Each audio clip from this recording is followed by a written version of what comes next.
আসসালামু আলাইকুম viewers. Statistical ফাংশনের আজকে আমরা দেখব কাউন্ট ফাংশন। যারা একদম বিগিনার বেসিক তাদের জন্য এই টিউটোরিয়ালটি।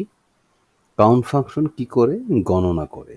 অ্যাকচুয়ালি আমার কজন স্টুডেন্ট আছে বা আমার আইটেম কয়টা আছে বা যা যা কাউন্ট করতে হয় সেটা আমরা করে থাকি।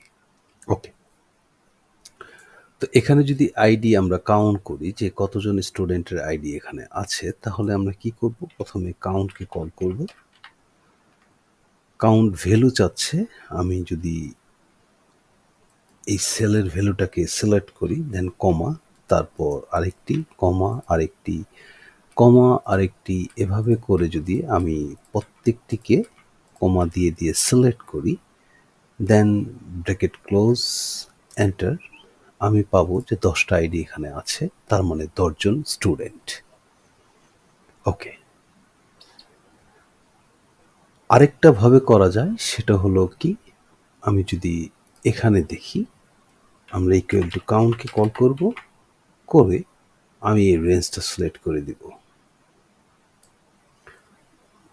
রেঞ্জটা সিলেক্ট করে দিয়ে যখন ব্র্যাকেট ক্লোজ করে এন্টার দিব, তখন এখানে আমি 10টি পাবো, যে আমার 10টি আইডি এখানে আছে, দ্যাট মিন 10 জন স্টুডেন্ট। তো ভিউয়ার্স, আশা করি আপনাদের কাউন্ট একদম বেসিক যে ব্যাপারটা সেটা আপনাদের ক্লিয়ার হয়েছে। আমরা কাউন্ট সিরিজের আরও কিছু ভিডিও নিয়ে আসবো, COUNTA, count if, count ifs, count blank.